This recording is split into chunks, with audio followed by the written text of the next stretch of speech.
Bien, jóvenes, vamos a continuar con nuestro estudio de las funciones medibles. Si recuerdan la última vez que nos escuchamos y nos vimos, estábamos viendo esta contención de probar que todo conjunto abierto no vacío en R se puede ver como una unión numerable a lo más de intervalos abiertos, acotados. Y estábamos probando, o nos quedamos en probar una contención, si se acuerdan de ello. A ver, solo para volverlos a ubicar, vamos a ver quiénes son cada una de estas partes. Decía, U es un conjunto en R no vacío abierto. Abierto. Es un conjunto abierto no vacío. Voy a doblar las hojas para no salirme de la mitad de la susodicha. Y que teníamos las siguientes características. Perdón. Como teníamos que Q los racionales son densos en R, pues entonces Q intersección este abierto es no vacío. Entonces al menos hay elementos racionales que viven en U, en el abierto. Y ese el conjunto le llamé D. Y D era lo más numerable, y entonces lo enlistamos. Les llamé XNs aquellos, esos eran los racionales, ¿vale? Sí, estamos viendo a U como una unión numerable de conjuntos centrados o abiertos, bolas centradas alrededor del denso, que son todos los racionales en este caso contenidos en U, y que estamos utilizando fuertemente la propiedad arquimediana para poder describir al abierto de la manera en que nos estamos planteando aquí. Y que entonces en ese caso, como esos eran los racionales contenidos en U, para cada racional, entonces así la cosa, dado un elemento en D, como él estaba contenido en U, entonces para cada racional en U, podíamos, por la propiedad arquimediana, existía un natural, de tal manera que la bola de radio 1 entre M con centro en XN estaba enteramente contenida en U. A partir de ahí definimos los siguientes conjuntos, los ANs, que eran todos los naturales, para los cuales le sucedía esto, que la bola de radio 1 entre M alrededor del XN correspondiente estaba enteramente contenida en U. Por lo anterior, este conjunto es no vacío. Entonces aplicábamos propiedad o principio del buen orden y sabíamos que como este es un subconjunto no vacío de los naturales, entonces por la propiedad del buen orden existe el primer elemento o elemento mínimo de las ANs, que son naturales, ¿vale? Es decir, él es un natural que está en AN y por lo tanto cumple que la bola de radio alrededor del XN correspondiente con centro en MN está enteramente contenida en U, y que cualquier otro natural menor que aquel, M natural, la bola de radio 1 entre M con centro en el XN correspondiente no está contenida en U. Esas eran las características que tenían estas bolas. Es decir, son bolas centradas en los racionales que están en U y las de bolas de radio 1 entre M más grandes que podemos meter. ¿Sí me explico? Bueno, lo que decíamos era que era con estas características, pues una de las contenciones era obvia, ¿no?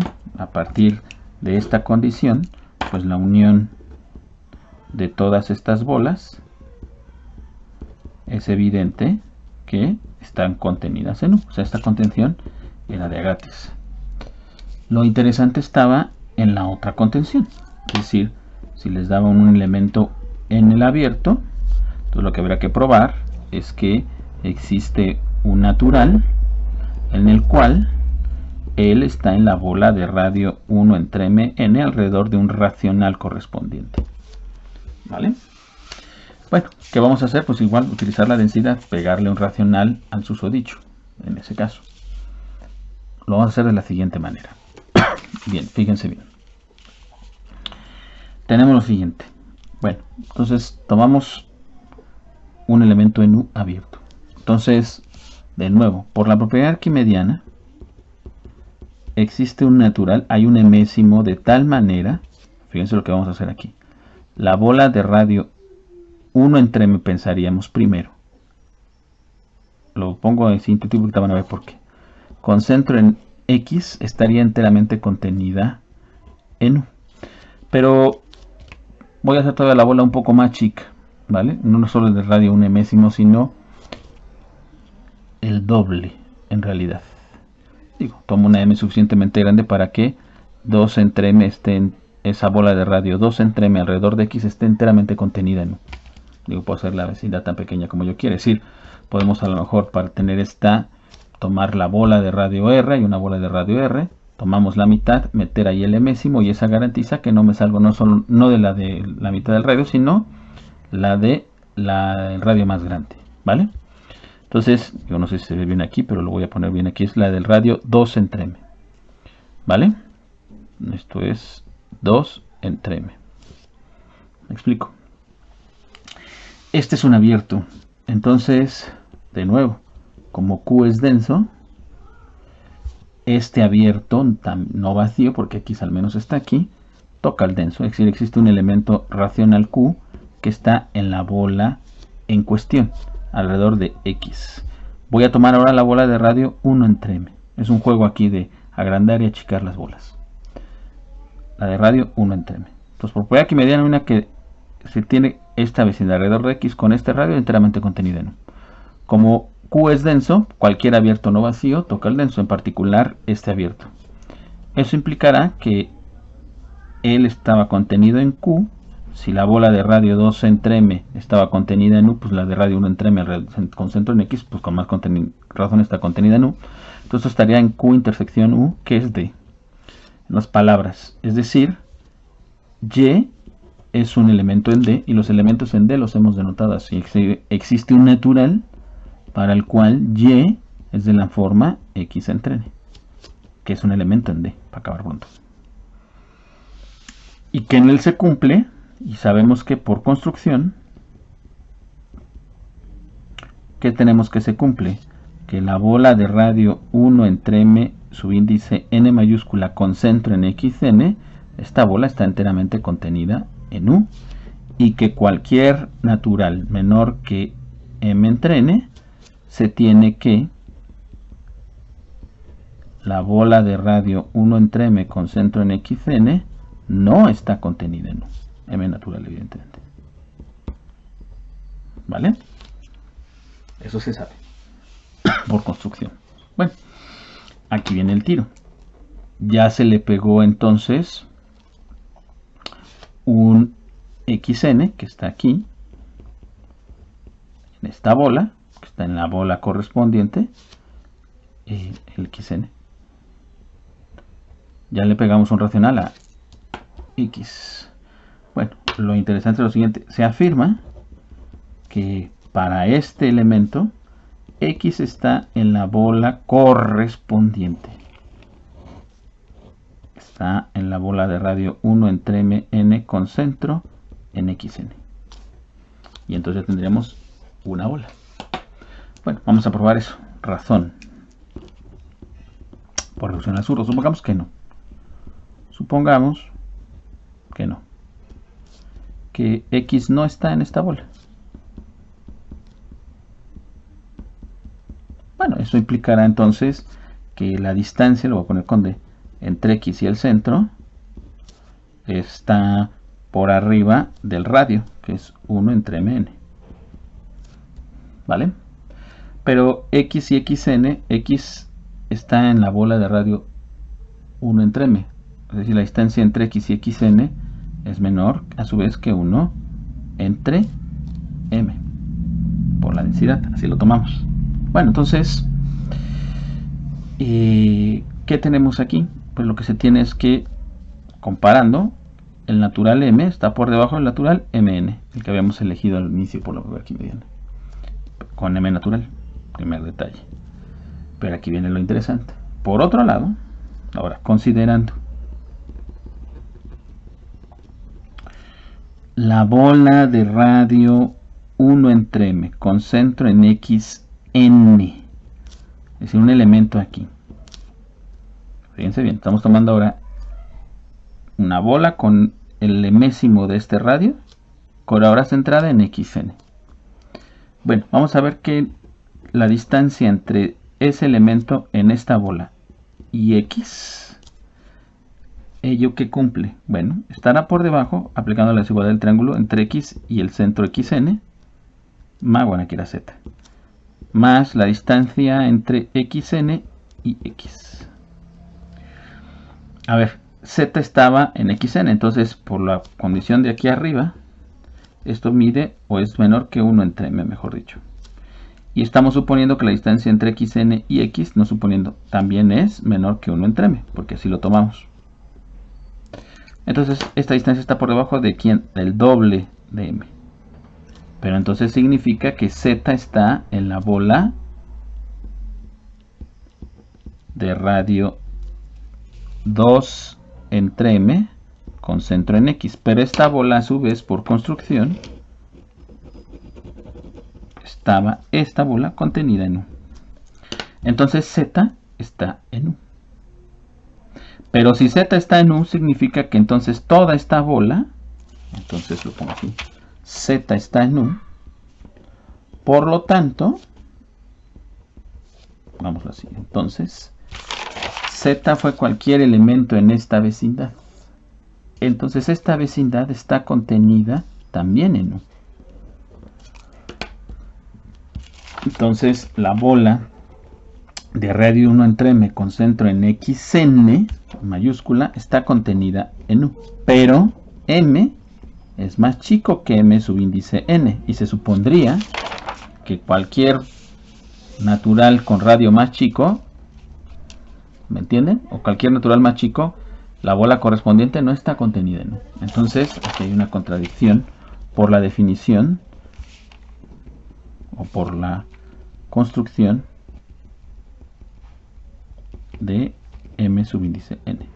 ¿De dónde viene el problema? El problema entonces radica de poder comparar a esos dos naturales de esta manera. Y eso surge a partir de que x no estaría supuestamente en la susodicha vecindad.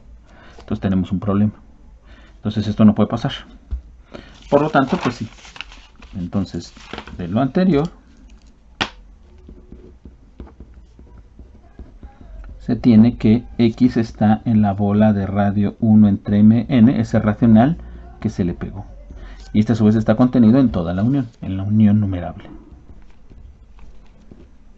Las bolas de radio 1 entre mn con centro en xn. Y por lo tanto se tiene la igualdad en cuestión. O sea, el abierto U es esta unión numerable de intervalos abiertos. Bueno, aquí ya podrán ustedes deducir lo que usaron esencialmente. Tener un denso numerable, poder sacar una cantidad numerable de radios, etcétera, etcétera, etcétera. Entonces, estudiar en su momento esta idea se podría extender un poco más lejos. Pero bueno, esencialmente aquí está lo que nos hace falta. Entonces ya hemos cerrado esa parte que había quedado pendiente de la sesión anterior de cómo poder describir cualquier abierto en R. Y entonces ya tenemos el cortocircuito, el circuito cerrado aquel, no se olviden, del criterio de S medibilidad, y por lo tanto podemos escribir el siguiente teorema. Teorema. Sea XS un espacio medible,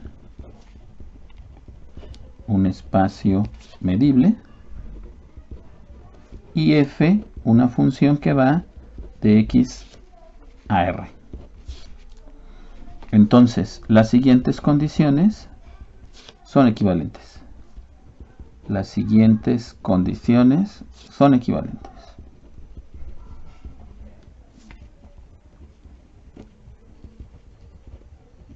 ¿Cuáles? 1. F es S medible.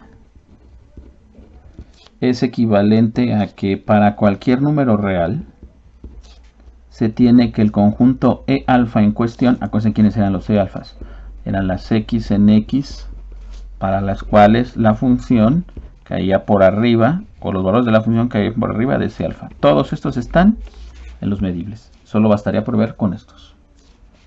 3. Para cualquier número real, entonces los F alfas, que eran el complemento de estos, si se acuerdan, también están en S. 3, 4. Para toda alfa en R, entonces los G alfas, que serían los puntos en X que bajo la función caen por debajo estrictamente de alfa, también son medibles. 5.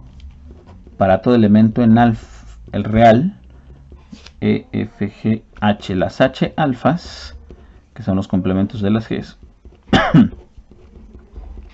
estos están por arriba, todos son medibles. Este es el criterio de S medibilidad. Muy sencillo si lo quieren ver así, ¿sí? Estoy a partir de ideas muy sencillas, pero ya lo interesante está aquí en que utilizamos aquel resultado de los conjuntos bien portados que revinculábamos, utilizando la idea de los conjuntos bien portados, donde vinculábamos S medibilidad con estructuras algebraicas conjuntistas generadas, en particular con la sigma álgebra generada, y utilizamos la sigma álgebra de Borel, o la aplicábamos a la sigma álgebra de Borel. Yo agregaría aquí uno más, un sexto criterio, que va a ser muy sencillo, porque además estaremos pensando al rato en un conjunto, si lo has visto en todo esto que se está utilizando fuertemente la topología en R, los abiertos, la estructura de orden, etcétera, etcétera.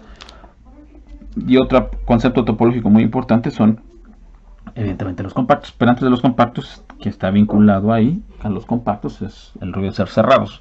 Y en ese sentido voy a agregar la siguiente condición, que es muy sencilla, pero lo vamos a utilizar después. Si también un sexto criterio es que para cualquier subconjunto en R C cerrado, entonces la imagen inversa de ese cerrado es un medible. Entonces tenemos el criterio que no solamente para las imágenes inversas de abiertos es un medible, sino también la imagen inversa de cerrados quiero que son medibles. Eso es evidente por el rollo de la toma de complementos, si se acuerdan, que no nos tiene que sorprender que vuelva a aparecer aquí complemento, es decir, esta propiedad está reivindicándose con complementos, y si recuerdan la operación de complementos, tomar complementos no era cualquier cosa para mantener una estabilidad en las estructuras conjuntistas, ¿no? Digo, esto último, si quieren, bueno, podemos argumentar una demostración del 6, esencialmente, ya lo decía, dado, a ver, supongamos que F es S medible y C un subconjunto en R C cerrado. Entonces, él a su vez, su complemento es, como subconjunto en R es un abierto. Entonces, por hipótesis, pues la imagen inversa de ese abierto es un medible, ¿no? Pero esto por propiedades de la imagen inversa, esto es la imagen inversa de C complemento. Por lo tanto, pues lo que tenemos es que el complemento de este conjunto, de esta imagen inversa, es un medible. Pero como estamos en una sigma álgebra, si estamos en una sigma álgebra, pues es cerrada bajo complementos, aquí lo que decía, ¿no? Entonces el conjunto en cuestión es un medible. Y por lo tanto, pues ya tenemos la condición en cuestión. Inversamente,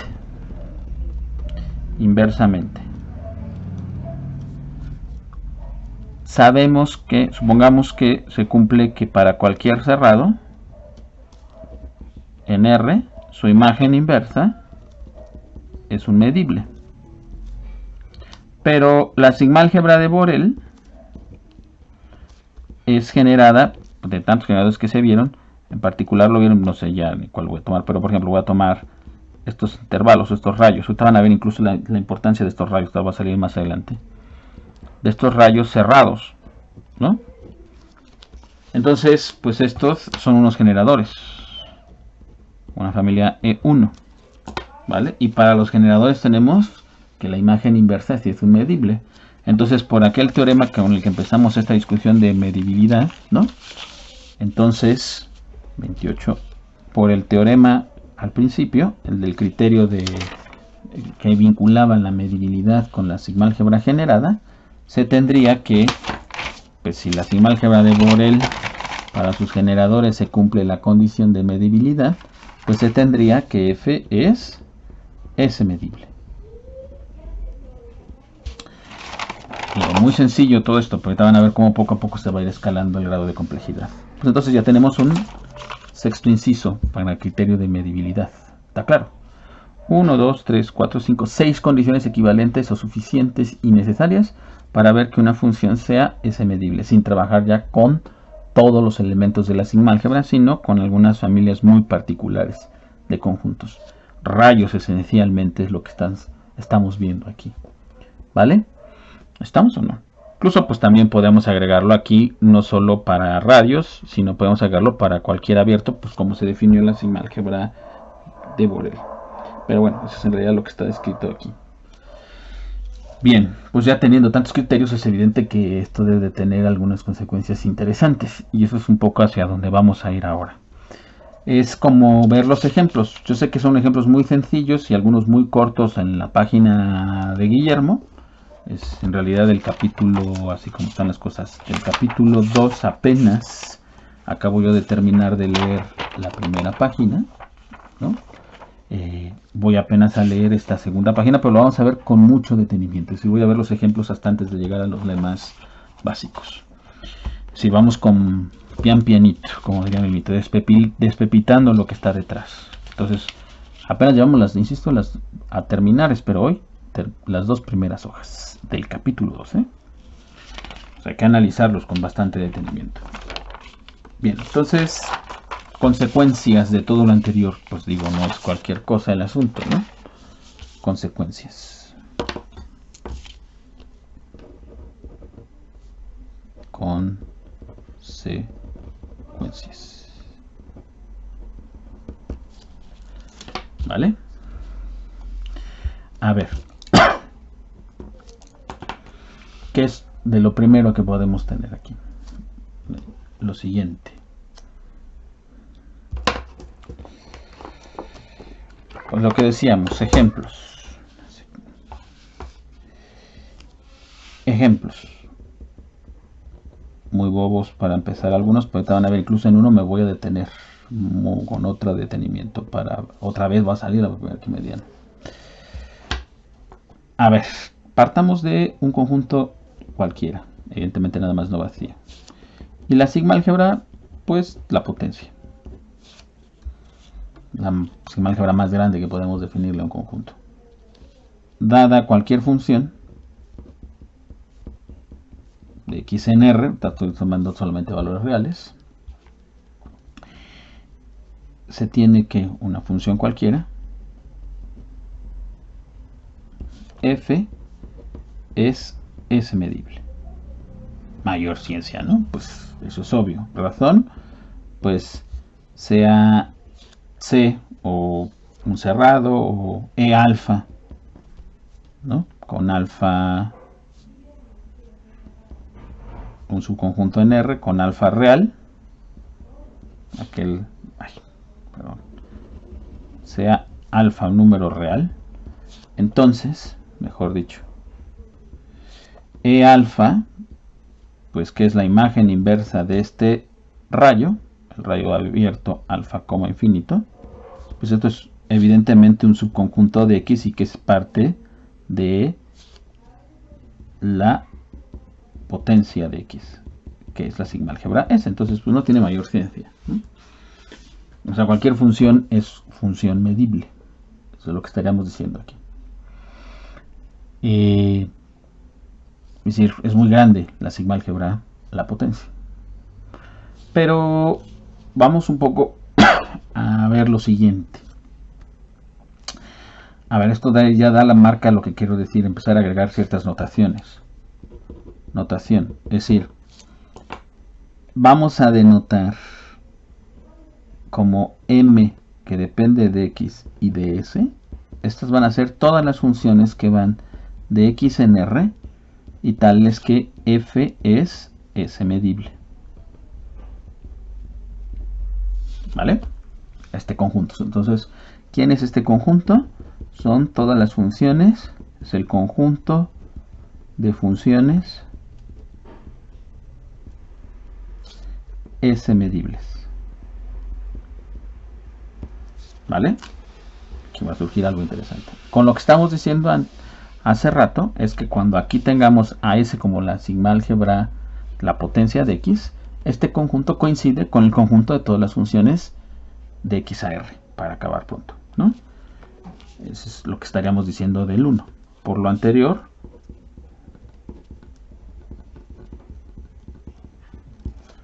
si ahora yo, por ejemplo, definiera el conjunto f de x a r, para que me entiendas, que este serían el conjunto de funciones, así simplemente que van de x en r, tal que f aquí solamente es función, lo que me estás diciendo es que este conjunto, el de todas las funciones de x a r, coincide con las funciones s medibles, cuando s es la potencia de x. Es muy grande la sigma álgebra, por lo tanto pues, abarcas muchas funciones para acabar pronto. Es lo que quiero que te empecemos a notar. Bueno, a ver, un segundo ejemplo. Ahora vámonos al otro extremo. Tomar la sigma álgebra más chica. Así no tiene mayor inciso. Sí, pero espérame tantito. O la otra, ahora la sigma álgebra trivial, el vacío y el total. Partiendo de que x es no vacío, evidentemente. Si no, pues simplemente es un singulete aquí. La pregunta es, ¿quiénes son las funciones medibles? ¿Quién es este conjunto? Acá, perdón por los gritos, pero es que está en la tribu aquí. Lo que tenemos aquí es, ya se han descrito las funciones medibles cuando la sigma álgebra es la potencia. Vamos a ver si puedo describir las funciones medibles cuando la sigma álgebra es esta otra trivial. Así como quisimos de describir las sigma álgebras o las álgebras generadas o las clases monótonas generadas, la pregunta ahora viene a ver si podemos describir quiénes son las susodichas funciones medibles. Y eso verán que no va siendo nada trivial conforme vamos avanzándole, ¿eh? A ver, veamos lo siguiente.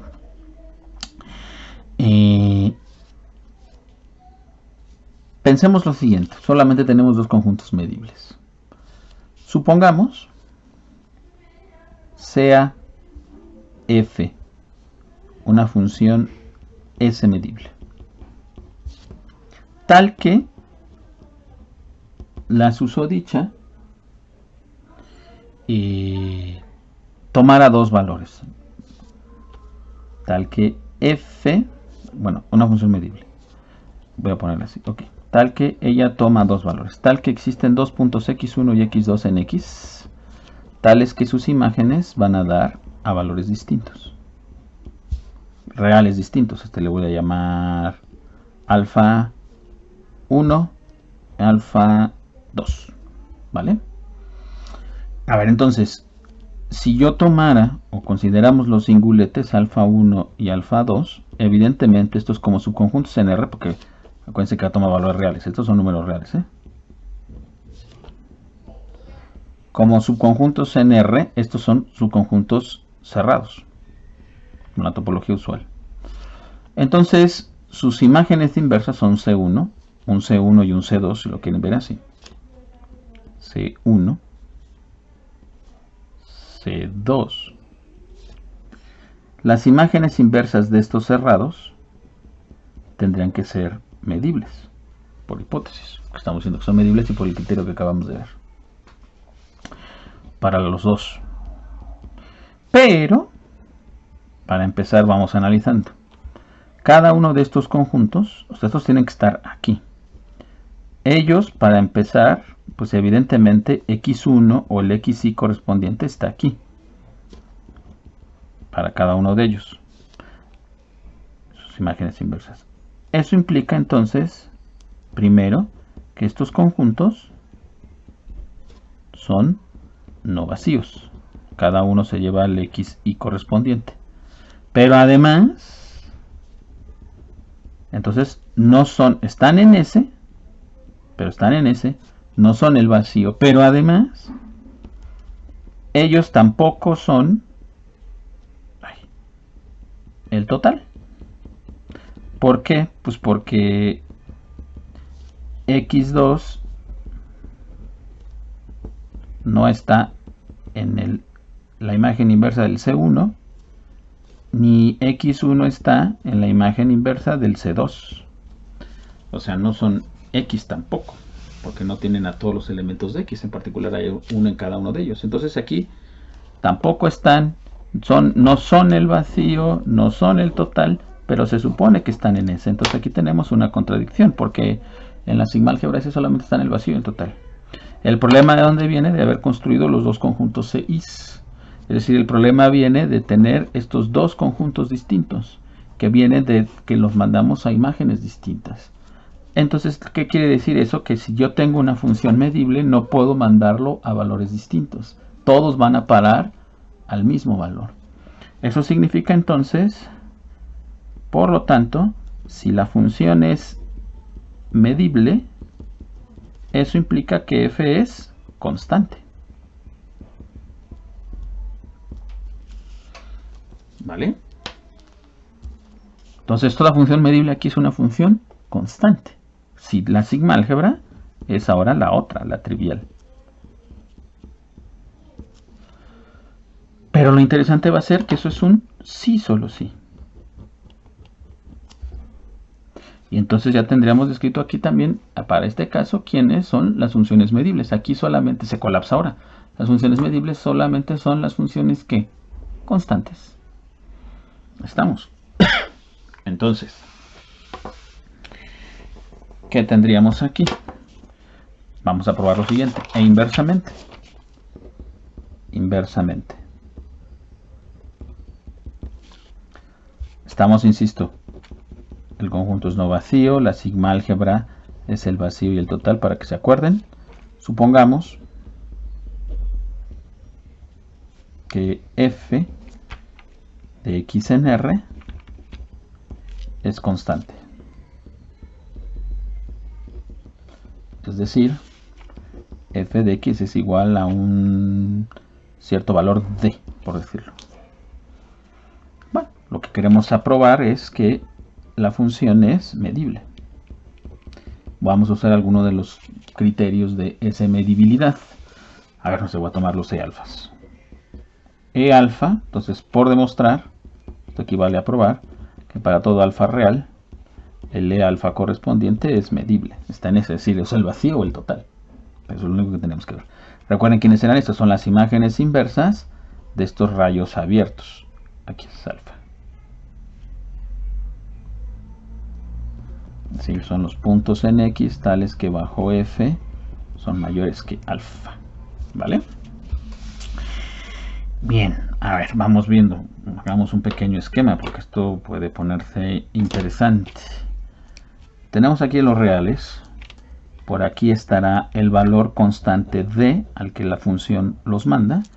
Y vamos a ir moviendo a la alfa. Es decir, alfa puede estar por debajo de la constante d, o puede estar por arriba de la susodicha, o puede ser exactamente d, ¿vale?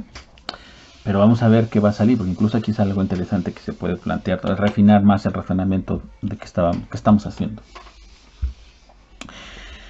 A ver, ¿qué podemos notar? Si el alfa, o sea, vamos a tener esencialmente dos, iba a decir tres casos, pero yo creo que esencialmente son dos. Si la alfa está por arriba de d, e incluso por como está definida con un mayor estricto, si es d, no tendríamos ningún elemento, porque la f, acuérdense que toma el valor de d. No tendríamos ningún elemento, es decir, si el alfa está incluyendo a d, de aquí para arriba, el e alfa aquí, en estos casos, se ve que es el vacío. Y por lo tanto, pues estaríamos en ese. Pero si ahora la alfa está por debajo estrictamente de d, sin tocar a d, entonces, si aquí tomamos las e alfas, para alfas con estas, la e alfa es, porque acuérdense que la f solamente toma el valor de d para cualquier elemento en x. Entonces, pues es evidente que aquí estaríamos con todo x, ¿no? Entonces, si quieren, ya acabamos que es ese medible. Pero eso solamente verlo por encima. Ya dije que vamos a ir analizando. Ya apenas llevo 2 hojas. Y estamos leyendo renglón con lupa, con lujo. Es decir, así las cosas entonces, por casos. Sea alfa un número real. Entonces, analizando, palabra hermosa, por casos. Caso número 1, por lo que estamos diciendo aquí, por como se ve del dibujo, solo es reescribirlo. Si alfa es mayor o igual que D, entonces E alfa, que son, repito, el conjunto de puntos en X, tales que f de X es mayor que alfa. ¿Sí me explico? ¿Qué tenemos? Pues este es el valor de f, esta es la f en X, no hay ninguno, todos están en realidad por debajo. Entonces ya dijimos que este era el vacío, mayor ciencia. Caso 2, pero ahorita quiero hacer un análisis del esquema que está ahí arriba. Caso donas. Si alfa es menor que delta, entonces el E alfa correspondiente, que son las X en X tales que f de X sea mayor que alfa, pero la f son los puntos en X tales que la D sea mayor que alfa, pues todos lo cumplen, está claro. Digo, aquí es poner D mayor que alfa, ninguno, porque estamos partiendo aquí de que este es más grande. ¿Sí me explico? Entonces, pues con esta condición todos lo cumplen. Ya, se acabó y nos vamos, así de volada, por querer avanzarle. Pero no, a ver, hagamos un alto en el camino. Digo, eso ya lo saben, muy bien, pero si nada más te pasas por encimita o te vas de filo, no ves lo que está aquí detrás. Pues os voy yo con cierto detenimiento, ¿vale? Seguramente ya hasta acabaron el libro y acabaron el capítulo, pero no, a ver, analícenlo con calma. Además tenemos tiempo de sobra. Ya en su momento voy a tener una charla con ustedes sobre este asunto de la parte administrativa del curso. Pero a ver, analicemos el asunto. Si uno ahora ve con mayor detenimiento el esquema aquí, incluso podemos determinar quién es el valor de la constante de. No solo decir que es constante la función para ser medible, sino podemos localizar, encontrar el candidato para ese valor constante. Véanlo. ¿Quién es esta D? Es el supremo sobre los números reales alfa, para los cuales el E alfa correspondiente da ¿quién? X. ¿Sí observan lo que estoy diciendo? O sea, de aquí se piensa o se está pensando, pregunta, mira, D coincide con el supremo, parece, de los alfas en R, para los cuales su E alfa es el total. Y nada más tenemos esas dos opciones, o es el total o el vacío. Y ese es el valor al que estamos diciendo que la F medible es D. Es decir, pregunta, dada f una función medible, entonces f es igual a esta constante, donde la constante se obtiene a través de tomar este supremo. Eso es lo que pareciera que dice el dibujo. ¿Me entienden? O sea, nos fuimos de fila, pero estoy diciendo que lo que quiero sacar es las propiedades de R. Ahora voy a irme sobre completez, pareciera. La pregunta es, ¿sí? ¿De veras pasa esto? Primero, como buenos analistas, la pregunta es, ¿existe este supremo? ¿O no existe el supremo? Entonces primero habría que ver si vamos limpiando el asunto. A ver, consideramos. La pregunta es si es cierto o no. El siguiente conjunto, las alfas en R, tales que el E alfa correspondiente es todo el espacio. A este le voy a llamar S, no, porque es de sigma álgebra, I. Esto no es un subconjunto en X, este es un subconjunto en R. Sus elementos son reales, aunque aquí parezca X, no es una alfa. Este es un subconjunto en R. Primero quiero ver si existe el supremo del, pareciera que sí. A ver, una afirmación a lo mejor no tan temeraria, pero la pregunta es si sí o si no. La pregunta es, primero, ¿el conjunto es no vacío? Y segundo, y está acotado superiormente en R. Porque bajo esas dos condiciones, entonces, por lo tanto, existe D igual al supremo de I. Y es real. Después,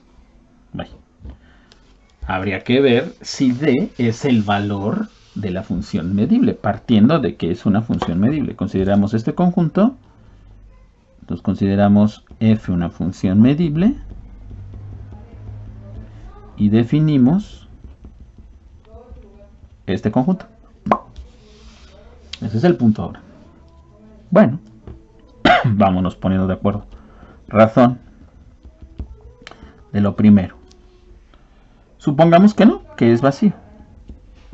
Supongamos que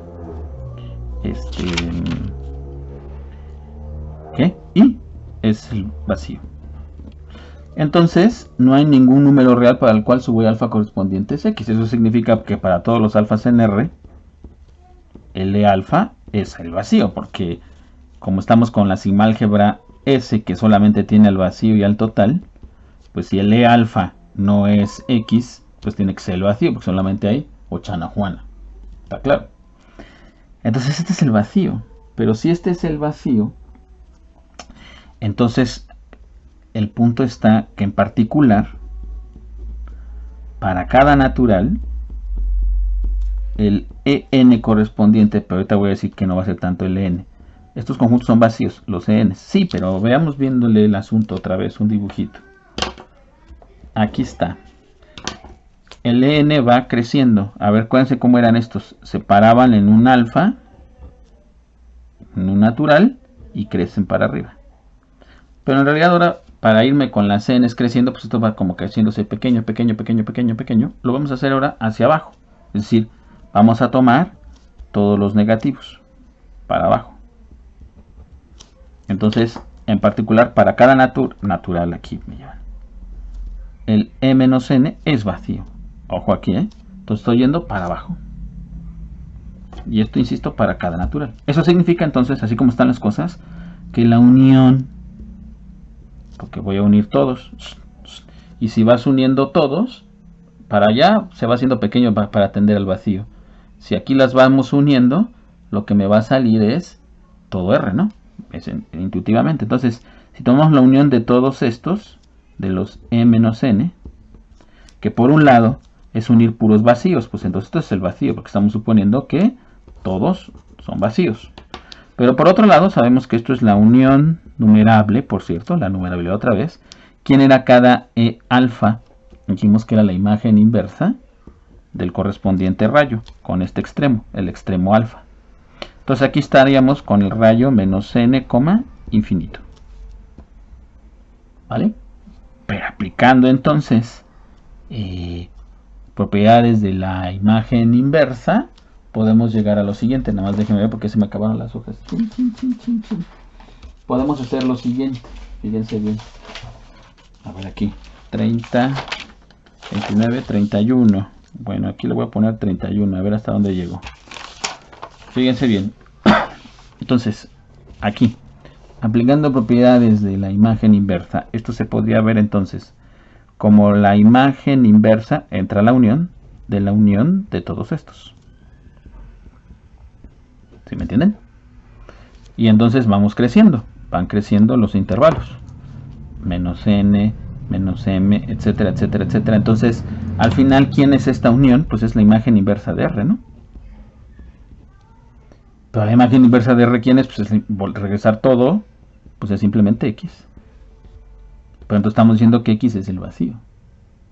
Contradicción, porque nuestro conjunto es lo vacío. Entonces, aquí tenemos un cortocircuito. Aquí hay un problema. ¿De dónde surgió esto? De pues poder ver al vacío como esta unión numerable al vacío. Al total como esta unión numerable de vacíos. Y eso surge de esta condición, es decir, de que I es vacío. Por lo tanto, pues, no hay de otra. I es no vacío. Vamos bien, ¿no? Perfecto. Entonces, 1 se cumplió. 2. ¿Vale? 2 2. ¿En qué vamos? En que ahora la pregunta es si I es acotado superiormente. ¿Vale? Bien. Nada más voy a hacer una pequeña pausa para buscar hojas porque miren, me voy a quedar seguramente en la mitad. Sorry, para no retrasar el asunto. Hacemos una pequeñísima pausa. Bien, ya regresamos. Perdón. 30, 29, 30, 31. Luego que quieren sus apuntes y toda esa cosa y las arañas del muerto. Esos millennials que todo les hacen. A ver, fíjense bien.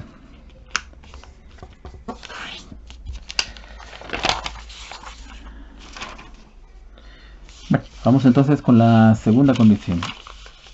Y es no vacío. Segunda condición. La pregunta es si I es acotado superiormente, ¿no? La segunda condición. Apenas estamos viendo a ver si existe el susodicho. Bien, supongamos, otra vez, ahora que no es acotado superiormente. Supongamos que I no es acotado superiormente.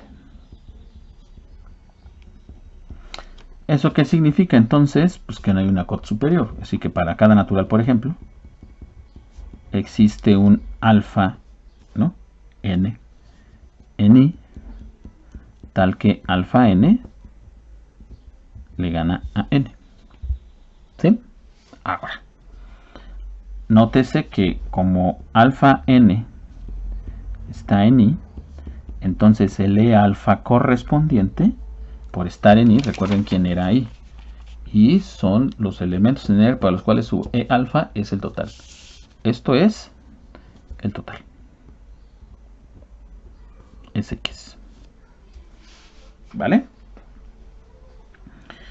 Muy bien. A ver. Es evidente aquí de qué va a ir un poco el asunto. Pero bueno. Entonces, ¿cómo están las cosas aquí?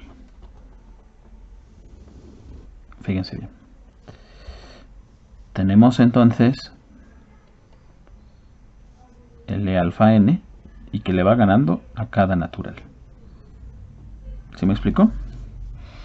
Si yo cambio de N, hay una otra M, habrá otro alfa N, etcétera, etcétera, etcétera.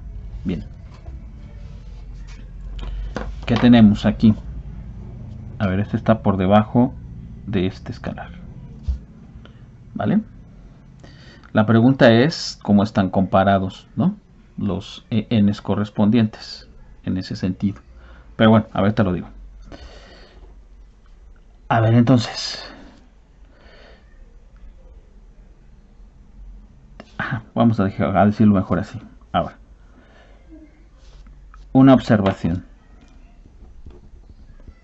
Si yo tuviera dos escalares A menor que B, reales,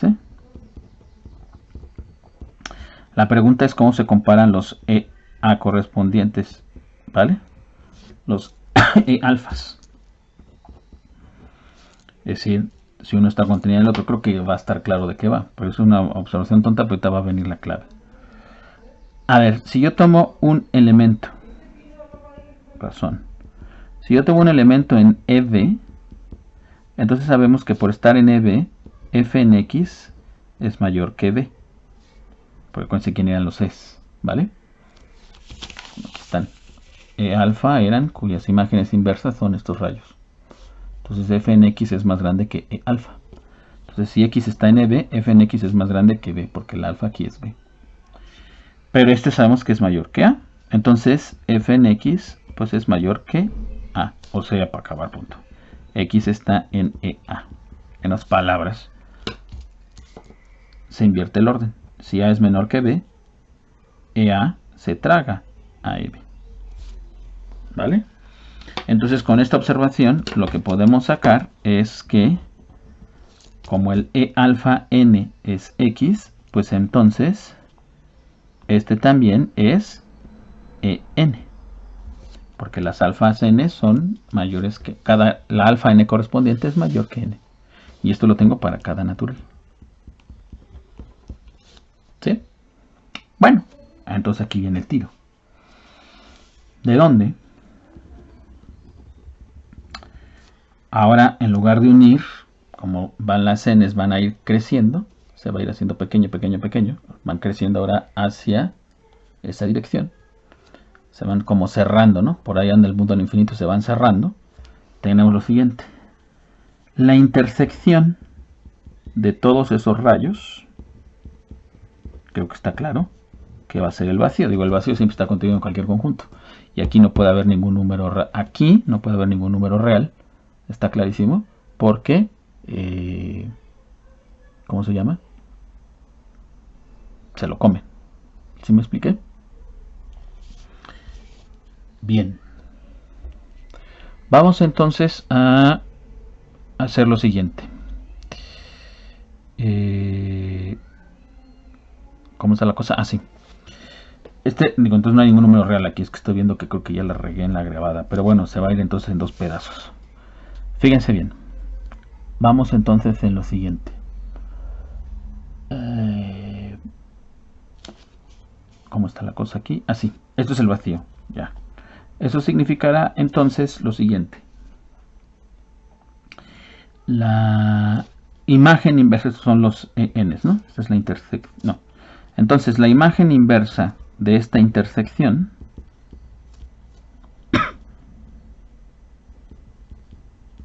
es, por otro lado, la imagen inversa del vacío, que tendría que ser el vacío. Pero por propiedades de la imagen inversa, esta es la intersección de las imágenes inversas. ¿Vale? Bueno, entonces, estos son los ENs. Esta es la intersección de los ENs. Y cada EN hemos dicho que es el total. Eso se dijo de aquí. Entonces hay un problema, ¿no? Otra vez. Se llega a que el total es el vacío. Contradicción, porque el total no es el vacío. Entonces aquí tenemos ¿qué cosa? Que llegamos a que el conjunto total era el vacío, suponiendo que el conjunto I es no acotado. Por lo tanto, no me queda de otra. Digo, no acotado superiormente.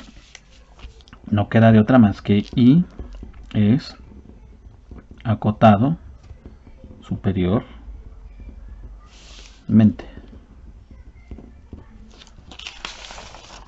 ¿Vale? Bien. Por lo tanto, entonces, ahora sí, podemos quitar esta afirmación dudosa y en realidad es una afirmación contundente. Pues sí, este conjunto es no vacío y acotado superiormente, por lo tanto tiene supremo, y nuestra intuición cada vez agarra más fuerza, que este escalar es este supremo, al valor al que es constante, la función sí es medible. Entonces, está cantado. Por el axioma del supremo, existe D igual al supremo de ese conjunto I. Todas las alfas en R, tales que alfa es el total. Y entonces, pues a ver, hacemos a la afirmación temeraria. Afirmamos que F es esa constante. Es decir, que f en x es esa constante para todos los elementos en x, partiendo de que la f solo es medible con la sim álgebra, ya dije, trivial, el vacío y el total. Bueno, una de las sim álgebras triviales. En otras palabras, vamos a ponerlo en el término conjuntista. Hay que probar que el conjunto de puntos en x para los cuales f en x es d, este es el total. Entonces, se afirma esto por demostrar esto, que es equivalente a lo de abajo, poniéndolo en términos conjuntistas.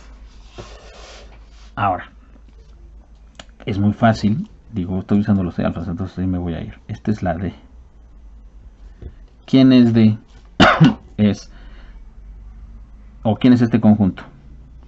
Son las X que son mayores o iguales bajo F que D, y habría que quitarle el mayor estricto. Es decir, nótese que este conjunto de puntos es el conjunto de puntos en X tales que f de X es mayor o igual que D, quitándole el conjunto de puntos en X tales que f de X es mayor que D. A ver, en otras palabras, porque aquí siempre luego me hago pelotas yo. ¿Estamos? Vamos a poner aquí nuestro esquema porque si no me hago yo bolas. Los E alfas eran la F mayor que alfa. E, F, G, H. Los F son las Fs menores o iguales que alfa, F menor que alfa y F mayor o igual que alfa. Así los habíamos denotado. Esa era la correspondencia, si se acuerdan. ¿Vale? Para tenerlo presente. A ver, entonces, este en el fondo, ¿quién es? Este es un H alfa, un HD, mejor dicho. En otras palabras, estamos diciendo que este conjunto es el HD correspondiente menos el ED correspondiente. ¿Me explico? Es decir, este conjunto se ha escrito como esta resta de estos conjuntos y que estos son los que sabemos que son medibles y la función es medible. Y estos medibles, para nuestro caso, solo tienen dos sopas. O uno es el total o es el vacío. ¿Me explico? Entonces aquí nuestra clave sería ingeniárnoslas para saber que aquí nos quede el total. ¿Sí me expliqué? Eso es lo que vamos a discutir. Bien, digo, en base a que estoy grabando otro video, pues más bien voy a seguirme a ver hasta dónde me alcanza, aunque me extiendo un poquito más. ¿Vale? Bien. A ver, entonces, vamos entonces analizando. Ya tenemos otra vez un esquemita más. Aquí es viéndolo desde la estructura conjuntista. Ahora veamos su propiedad de ser supremo, ¿vale? O sea, si él es el supremo, porque este es ahora el supremo de I. Entonces no se pierdan que estamos tratando de probar que todo esto fuera el total. A ver, vamos a ver qué tiene el supremo de I. Voy a sacarlo de ahí y voy a hacer el dibujo aquí, jóvenes.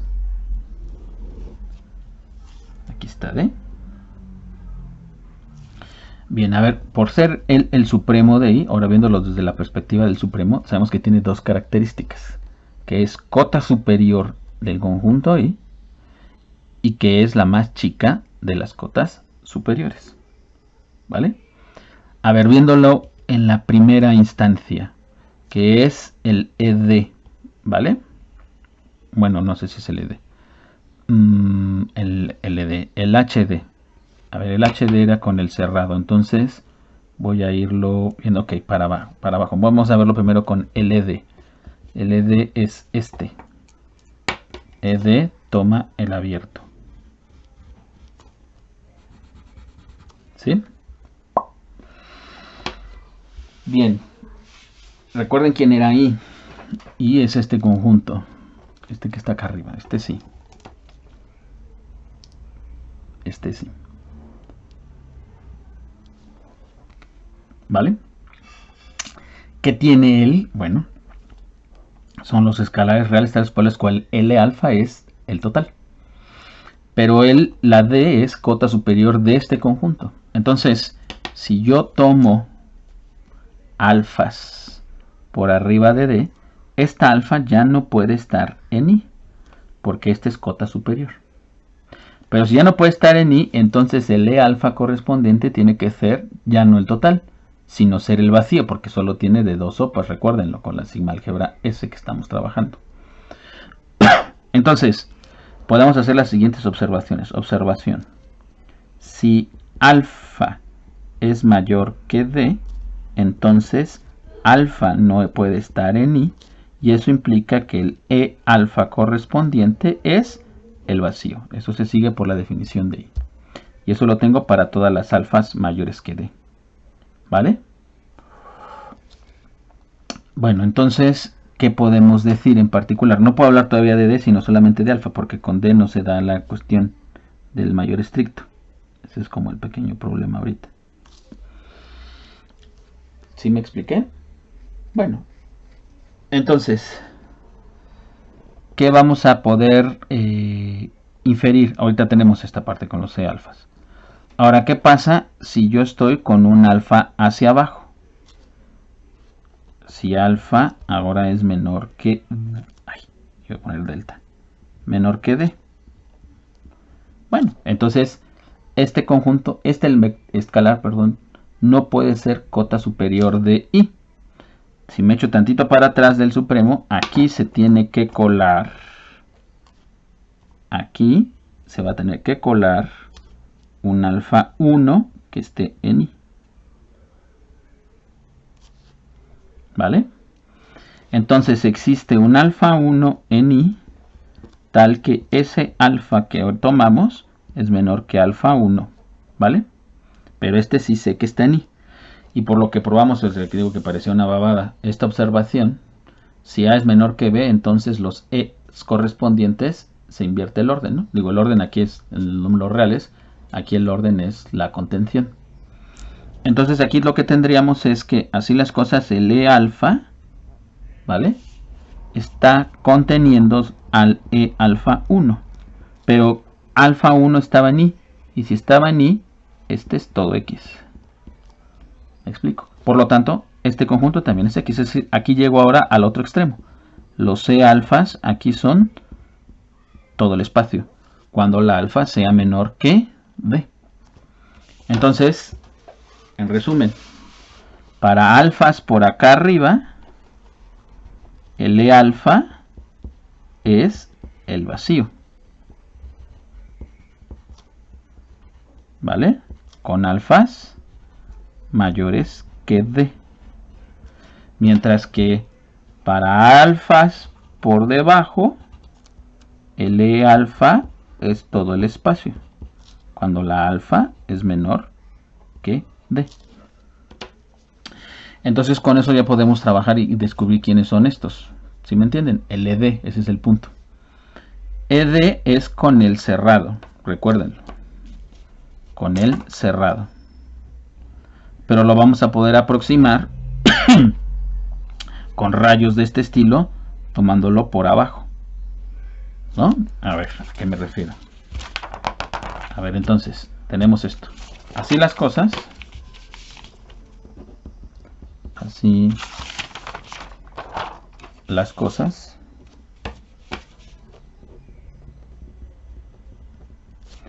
Voy otra vez con un esquemita. HD son las x en x tales que, como estábamos con la h, según nuestra notación, son las x tales que f de x es mayor o igual que el escalar que está aquí, que la d. Así lo definimos, el hd. ¿Vale? Aquí está la d. Estamos tomando, puse qué color, no le puse color, pero bueno, con este, el rosilla, o rojo, no sé qué color es este. Es este. ¿Vale? Este es el HT, o tiene que ver con el HD, ese intervalo.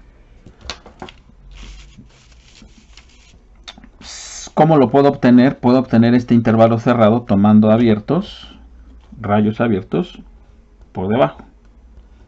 Tomando Ds menos 1 entre n abiertos. Y los intersectamos. Es decir, se afirma, nótese, que este rayo de coma infinito es la unión, mejor dicho, la intersección de estos rayos.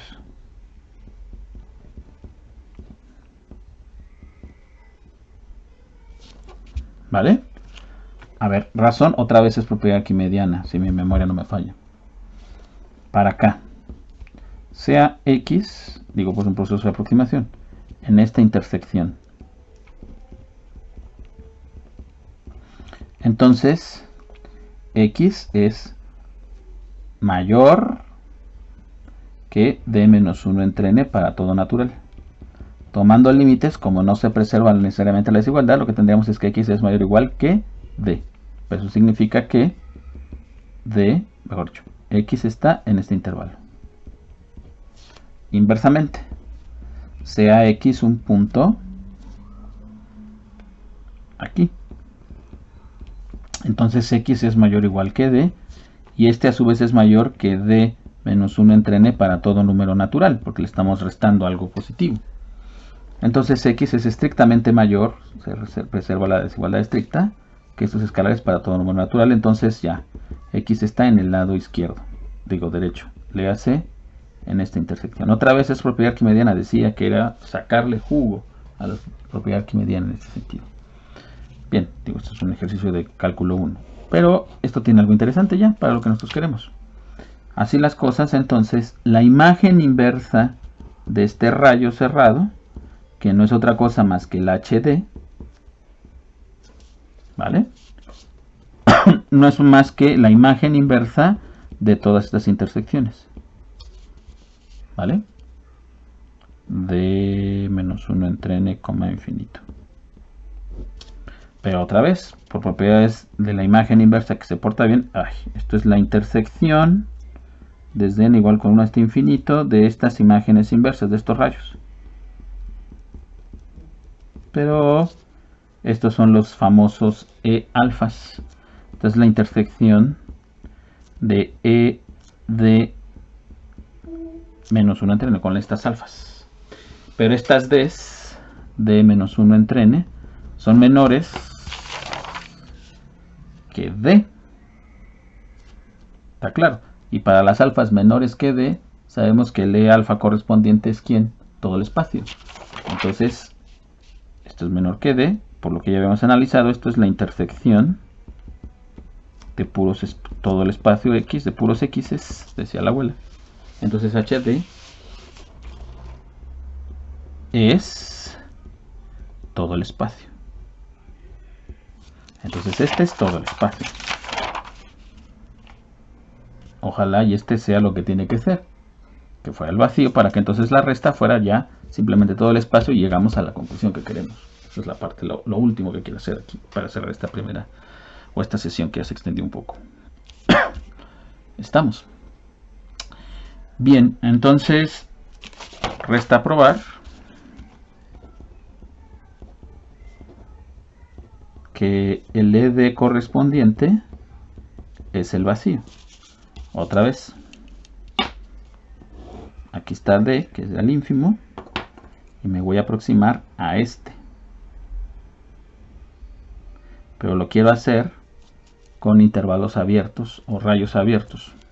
Bien, ¿qué es lo que vamos a hacer? Lo vamos a hacer ahora por dentro, si mi memoria no me falla. Creo que sí, nada más déjenme ponerlo aquí en orden. Esto ya no va, porque si no las hojas me van a hacer la maldad. ¿Vale? Bien, a ver entonces. ¿Quién es ED? O estos intervalos, ¿no? Bien, a ver, ED son los puntos en X tales que f de X es mayor que D. O sea, vamos a analizar los que van por arriba. Nos vamos a aproximar con puntos de este estilo, D más 1 entre n. Para acabar pronto, ¿no? Para eso sabemos que cuando el alfa era mayor que D, pues ahora nos vamos a aproximar con estos. Cuando el alfa era mayor que D, esos alfas todos son vacíos. Entonces lo queremos describir, ¿no? En pocas palabras. Creo que se empieza a intuir como hacia dónde va conforme lo vamos correteando, ¿no?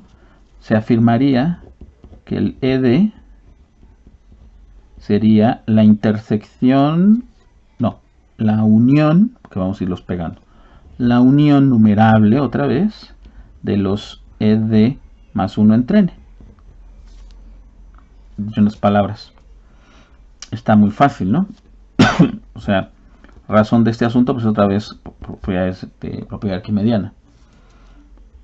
Basta en realidad ver quién es este intervalo. El intervalo de coma infinito estaríamos diciendo que sería la unión de intervalos de este estilo, de más 1 entre n. A ver, primera contención.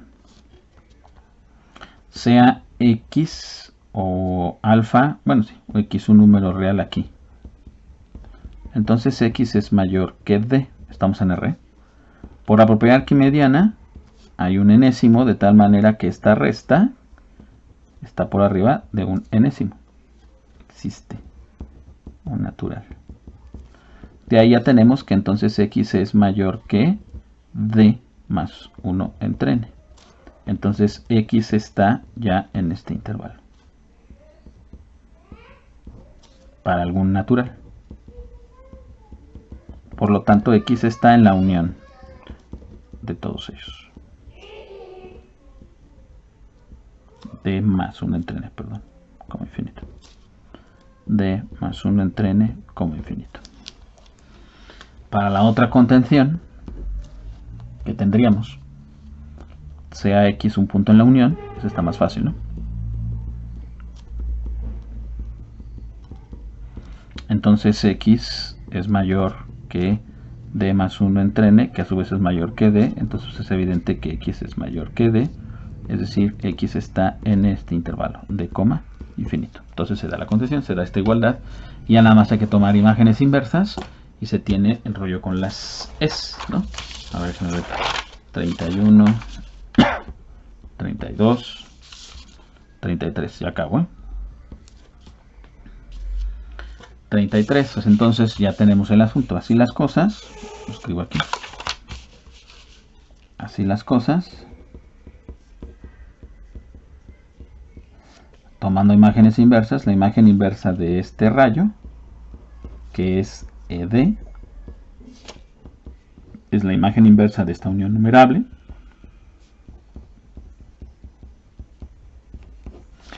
Por propiedades de la imagen inversa, pues sabemos que se porta bien con las operaciones conjuntistas. Tenemos algo como esto, y color incolorado.